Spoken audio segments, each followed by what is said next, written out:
Hey everybody, we're here for a new episode of Five Are Talking, the first episode of the season. Actually, we're a little bit late. Well, maybe not the first one during the actual season. But yeah, we got a lot of stuff to unpack here. We'll try to do as much as we can. I'm here with Caps, the captain of the show. He was recently in Nashville watching the Predators game. Uh, he seemed like he had a fun time. It was fun. Is the arena nice? Yeah, it was really, really nice. Pretty modern, and it was a pretty cool environment. Yeah, right on the strip. Oh, So, really? yep. That's nice. That's like the Vegas one. I mean, the Leafs, Air Canada, not Air Canada, Scotiabank is right downtown. Now, who you It's kidding? just in the most awkward place. Yeah, who you kidding? We still know it as ACC. Yeah, I mean, I called it Maple Leaf Gardens until they changed the name to Scotiabank. Right? So Yeah, there you go. I still call it Skydome. So that's another one for you. yeah, yeah. Uh, Anywho, But I think what's on my list next is checking out LA. Hopefully, sometime in March. LA and Vancouver. you should get if you were gonna go out there, you should try and go see Vegas too, I'm gonna try. because that stadium was really nice. That was nice. It's a nice environment for hockey. But you could tell it's like they're new fans to the sport. Like they still have that like football energy Yeah, at a hockey game. It's a little bit different. I would imagine there's a lot of tourists going to the games. No. Yeah. But they're pretty supportive of the I think we talked about this, but I think they're pretty supportive of the Golden Knights. Like as you walk around town, there's very few people that are wearing like Raiders gear or anything. It's everyone has like Vegas Golden Knights hats and shit. And they're having a pretty good year too. Surprisingly, because I wasn't expecting that. They have nothing left on that team. They're pretty depleted compared to what they were. Still making it happen. Crazy. Yeah. Anyways, let's what do you want to talk about first? You tell me, man. You're the Okay, host. McDavid got 1,000 points. He's pretty cute. I think he's like the fifth or sixth fastest person to hit 1,000 points. I believe so, yes. Mm, I mean, what can be said about McDavid that hasn't already been said? The guy's just a machine. He's a superstar. He's the best player, arguably, in the league. Um, and the only thing that's missing from him is a ring. But I don't think there's a doubt that he will get a ring at some point. I I, I personally don't think it will be in Edmonton. yeah, I mean, it'll be nice to see him do it in Edmonton, but the way things are going with the Oilers this year, I'm not so sure it'll happen. I don't. I mean, they need a goalie, um, and Listen, I said at the beginning of the year, I'm sorry to cut you off, but we talked about this. And we're going to talk about this again. And I'm not doing this as like a, oh, see, I know everything type of scenario. It's more like I've known for a long time that Jeff Skinner, what's his name? We'll just call him Skinner, is not the guy. He's not a starting NHL goalie. yeah. Um, I mean, it doesn't matter how the team in front of them. I mean, it does make a difference, but um, so far it's just Like I'm not going to stick up. The defense is pretty bad. their defense is pretty bad too. They're in Yeah, a Leafs. They're in I, like how the Leafs were situation. and you know what? Just if we could segue a little bit, like it's with Skinner, Bennington, and I believe there was somebody else, but the state of the goalie in Canada is like not looking that good going into um, the tournament that's coming up soon. So I just thought I'd point that out. No, Um, you're right. There's not a whole lot of option there. no. Um, to be honest, I haven't even looked into it enough to know, but I know I wouldn't start either of those two guys for 1,000%. It's nuts, man. Where have all the Canadian goalies gone, man? Well, the hotbed of goaltending in Quebec is not producing anything right now, I don't know. right? You got Fleury, Patrick Waugh, and Martin Brodeur all of Quebec. I mean, Marc Andre Fleury. There's a possibility that they might actually pick Marc Andre Fleury to start. No, there's no way. It's That's like, mental. I mean, but speaking of Marc Andre Fleury, that Minnesota Wild team, man, my God, Like they're just killing it this year. You talk about a surprise like that. This is probably one of the biggest ones in all Yeah, the NHL. You know what I mean? really, definitely. Like they actually surprised me quite a bit. I still don't like the way that they play. Like In what sense? I don't like their style of play. I feel like they're like a slower paced neutral zone defensive type team that makes a lot of passing, but it's the kind of thing where it's like, yeah, people will be like, yes, that is working though, right? But yeah, but It I think works. when you get to the playoffs, that's not going to work. It'll be interesting to see. Yeah, uh, it is a different type of style of play, especially when you get to the playoffs. Be interested to see if that kind of play still works, but we'll see if it carries over very well. But on the flip side of it, huge surprise with Minnesota. Yeah, I think LA has been decent as well. Because they play a similar style, so that's the only reason I'm saying that. But Winnipeg, I mean, I don't know if Winnipeg would be considered a surprise. no, You know, Winnipeg is. Let's be honest, it's I don't know if it's a surprise because they should have been good last year, exactly. That's why. but they also are like in a new tier at this point of like, wow, like they're actually legit. Like Winnipeg legitimately has a shot to win. We kind of said the same thing like late last year when they looked really good. We thought that Hellebuck was would be like one of the best goalies in the playoffs, Yeah. but it just didn't play well. It totally dropped the ball. So I'm going to reserve my judgment on the Winnipeg Jets because you know, like you said, it's no surprise that they should be playing this well. And, it'll be interesting to see if it translates into the playoffs. Um. Well, we're already there. Hellebuck has been really good, and he's definitely like in the conversation for realistically one of the better goalies who ever played hockey. Vesna, yeah. Um. But like Vasilevsky, given the team that they currently have and the fact that he's still doing what he does at such a high level, got 300 wins, fastest goalie ever to get 300 wins by a lot. I mean, he's only Um, 30 years old, and he's still got a ways to go. and he became the starting goalie at like 24. Crazy. So he could have been the goalie like realistically 6 years earlier if they like Yeah. Carter Harded him and put him in right at the beginning, right? Um, anything else on that? I mean, he can easily get to 500 if he stays healthy and I if mean, yeah, I think he he does will. well. Um, I don't think at this point though. I think it's pretty arguable that he's maybe the greatest goalie of all time. It's not definitive, I would say, but you can already kind of make that argument. So I don't think he needs to get that high in wins, but I mean, if he does, he does. It solidifies his legacy. You're right; he doesn't need to, but it makes the argument that much easier, I guess. You know, um, stat padding is that the terminology? I mean, yeah, but I don't know if he necessarily needs that. But yes, yeah, that would be it. Um, But the team is doing very well. yeah, they're Tampa is killing it. Ever since Stamkos left, you could see a change in the way Kucherov plays. He shoots more, doesn't necessarily passes all the time, and Brendan Point yeah, I is think doing well. Point has looked a lot better Yeah, with the additional like weight on his shoulders. He's looked really good. But we know he's good. We've seen him do it. He's Mr. Playoffs. He gets to the playoffs and he just turns it on. I want to talk about a couple things here. Boston hasn't been playing very well. Swayman is looking like a real contract bust at this point. I mean, I know it's still early, so we're not going to just call it yet, but Pasternak is playing so just okay. He's not even top 25 in goals.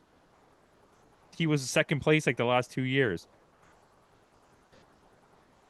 Yeah, I mean, there's nothing to add to that. I mean, you're absolutely right. It's still kind of early, but I mean, I didn't think that Boston was going to do well, but I didn't think that Pasternak was just going to be okay. Um, Yeah, I think that's fair. And I don't know. We'll move on to Leafs, but I just like between Edmonton, Nashville, and Colorado, like the East has been pretty much what you would expect in the East. Because Carolina started off a bit rough, but they got it together. The Rangers are a powerhouse. Florida's still good.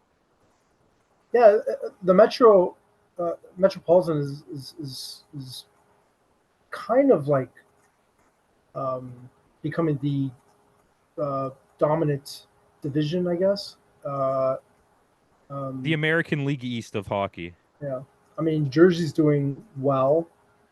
Um, Jersey could be doing way better. They started off so strong, and then I know they had injuries, but they kind of just like fizzled out.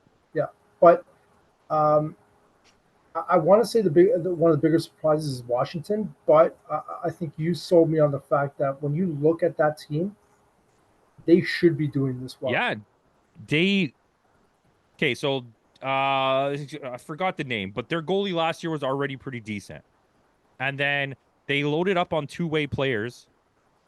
They're more physical. They're better at penalty killing. Ovechkin is like rejuvenated, Eventually, he's and having fun. yeah, and then you picked up Thompson from Vegas, who's like a really good goalie. I have him in my pool even, and he's like 7-2 this season so far. I mean, you got Chikrin's on the team. They got Dubois, Dubois, which who's actually trying for once. hopefully it stays this way for the rest of the season. But um, I mean, dang man, Ovechkin hat trick. Was it last night? He's like what 28 goals away from taking over the all-time goals record from Wayne Gretzky. But um, you know, just an FYI for everybody watching out there, we're going to be doing another tier list. Washington's going to be, one of the teams that we're probably going to put at one of the top tiers because they're killing it right now. Yeah. I mean, to be honest with you, this is a good segue here because the Leafs have been all right. They're playing like who we thought they were. Like they don't look like a cup contender, but they look like a legit team. They look like a team that's still like in a honeymoon phase and trying to um, uh, pretty much work within the system of what they're trying to become. Craig Ruby has a different style in comparison to Keith, more physical, more of a boring type game, um, more defensive. But they're just trying to get used to it, and I think it's coming along pretty well with a few hookups along the way. Um, but this defensive core is probably one of the best I've seen in a long while. And Tanev, you knew what you were getting, Yeah. and his sort of chemistry that he's built with McCabe is probably they've become one of the best pairings, one of the better pairings in the whole league. Um, you know, Stolarz, a lot of people call him a little differently, but he's you knew what you were getting with him. I He's, actually like we talked about that. He's a pretty good goalie, right? The only he's a good downside of goalie, him is he's not young. So he's not going to be your goalie of the future. He's but he's got not really, maybe but he's not over the hill. no, he's No, I think he's like 30. So he's yeah. got like you probably got 3 good years of him. I Because he's mean, not like a superstar goalie, right? He's he's just not. in his peak right now of what he's doing. But the fact is that they're giving him more games, and he's kind of risen to the challenge, and he's looking great. Uh, with over nine. I don't remember the goals against average, but or excuse me, his save percentage is really good. But Hakanpää just came back and played a few games already. He looks okay. I guess he just has to get his legs and get up to par. Um, but Lorenz is playing well, and that to me, and this is a question for you as well. But to me, the biggest surprise is OEL. OEL, like I thought he was going to be just more offensive minded, and he was just going to be like a power play option. But damn, man, like when I'm watching him, he brings a physical element to his game that I've never seen He's before. also always been a really good stick checker. Yeah. But Uh, I think it came with age. He got older and he realized if he wants to keep getting paid, he has to get better at playing defense. I got to be honest here. Like, I didn't really see much of him in the playoffs last year. Not to say I was ignoring him. I just didn't. I didn't know what his game was about. Hmm. And I know that he was one of the highlights of the Florida Panthers Cup run, but I didn't realize that he was playing this type of style.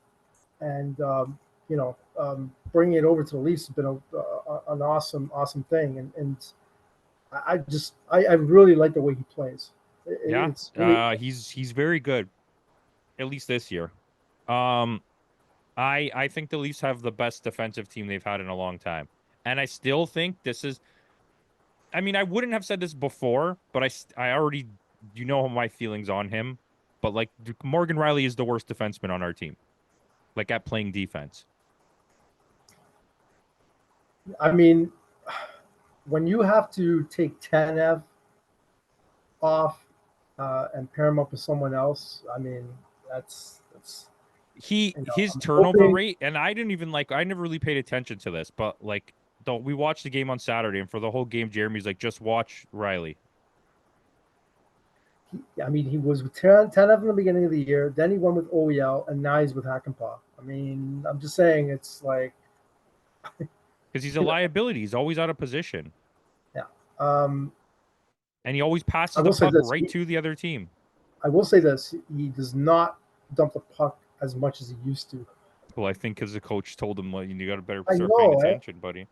but let's talk about Craig Berube. The fact is that he calls his guys out on anytime they make mistakes. So whether it's Nylander, Mitch, or Austin Matthews, he doesn't care, and he'll call them out, and that's what they need. You know what I mean? Yeah. Fair enough. And they've been all right, man. They've been pretty good. I'm not gonna knock them. They had a little bit of a weird patch in the middle of these games, but Yeah, I mean it happens, but I honestly think that once everyone comes around, they're going to be a really really good team. Um, they're missing some guys right now, but they're playing well without them. So, so what's your thoughts on the goalie situation outside of, I know we talked about Stolarz, but but before we get to the goal situation, I must say this: like Pacioretty's playing pretty decent before he got injured. I mean, Pacioretty Decent, isn't someone without talent, right? He's a little bit older. He doesn't have the legs that much anymore. but he was like the physicality he brought. That Yeah, was his he's not a small guy, right? And he can score goals. Like if you put him with the right guy, he's gonna score you goals. yeah. I just thought that with the amount of injuries that he's had, I didn't think he was going to be that physical. I thought he was going to be very cautious with. But I think What he's he at does. that point of his career where it's if he wants to win, he has to win now. Yeah, yeah. But you're right. Talking about the goalie situation, it's Stolarz the clear cut number one right Yeah, now. He's number Wall one. has absolutely looked terrible. Like Um, so, he's looked Last awful. two starts, Wall's been okay. He's. I'm hoping that he just. But we can't blame the defense anymore. Like it's not the best defense in the league, but it's not just the offensive issues. But if Wall can, just uh, really dial it in and focus, I'm sure he'll be fine. You know. Well, Besides, like the starts that he had before the last two, yes, I agree. Like he was not looking good at all. Last two starts, he was okay, um, but I'm hoping that he can build on that. well, I hope they don't pay him. Well, it's too late. The contract's coming, unless they trade him. Or just don't. This is your chance to get out of this contract and help Boston get out of their contract. Just trade him for Swayman. No, that's craziness. Why? And pay a guy just $10 million. Yeah, I know. I'm just joking. Come on. I wouldn't pay any goalie that much. I think that's crazy talk. Well, let's talk about that. I mean, what about Sturkin? Yeah, he's gonna mess up the whole world, but he is really good. Crazy, like the amount of money he's asking for, and if he gets it, oh my god, like you said, it's dude. Someone will pay him. Someone will pay him. I mean, eventually these goalies are going to get paid. Do you think Pittsburgh trades Crosby? Well, remember our episode. What are your biggest shockers that it's going to happen later on this year? One of my shockers was that Crosby was going to ask for a trade. They're saying that it might be legit. There's no way. There's no way he's happy there right now. There's no way. There's a big rumor that they're going to work out something and send him to Colorado to play with McKinnon. Well, I mean, right now they're saying that he's untouchable. Everybody else is fair game. Malkin has said that he doesn't want to get traded. I mean, if Crosby wants to get traded, he's going to get traded. I mean, we can all argue that Kyle Dubas is the GM over there. Dude, I'm telling you, Crosby runs the team, man. It's like, there's no way that he's happy there right now. Some people are like, oh, he's got his rings. He doesn't care at this point. I don't know. There's a part of me that still thinks that he wants to get another one, another cup. Yeah, I think so too. And I don't think Malkin cares. Not like he's not trying, but I feel like he's comfortable. He's been there his whole career. He just wants to collect his money and play hockey. He doesn't care if the team wins a cup or not. I mean, their goalies are horrible. Oh man, but they've been in bad goalie situations since they traded Fleury. Because I've always died on the hill that Matt Murray was never that guy. I still will also die on the hill that Matt Murray's not as bad as everyone made him out to be. I still would have liked to have him on a cheap contract if he was healthy. But he was never that guy. Jari was definitely not that guy. No. And then they had another goalie. I can't remember his name off the top of my head, but do you think they regret the Carlson pickup? No, because I think they took their shot. They shot their shot. What do you do with him though? Carlson? Yeah, because like no contending team is gonna pay you enough for him, or be able to fit him into their salary cap. And any team that's gonna pay a lot for him is gonna be a shit team.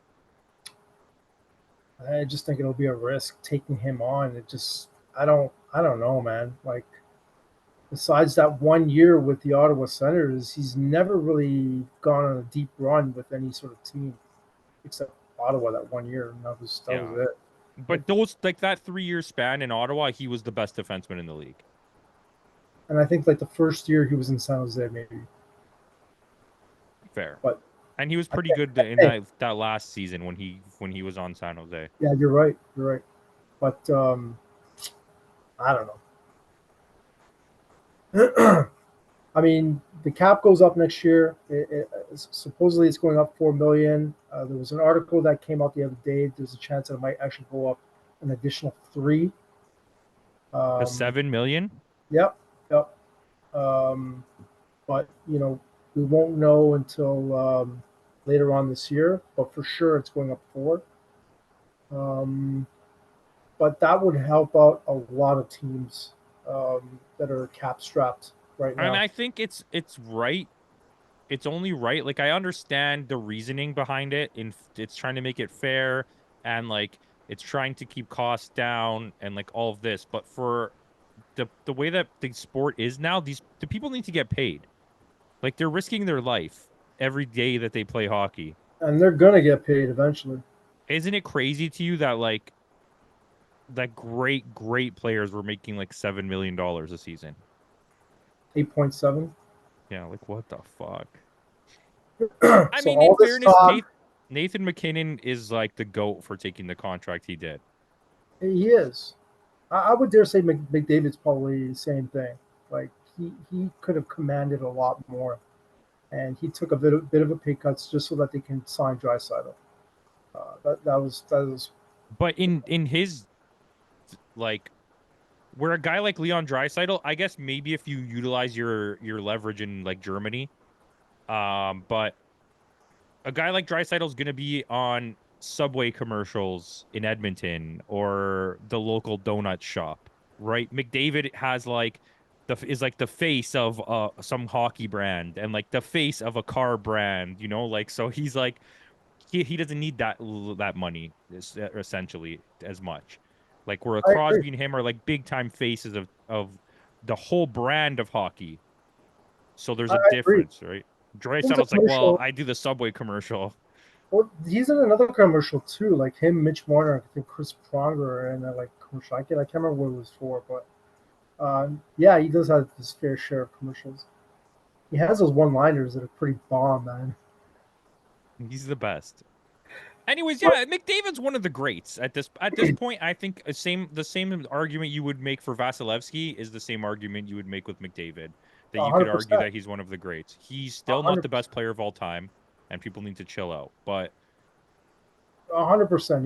He'll go down as one of the greatest, one of the greatest. for sure, he'll be probably top five.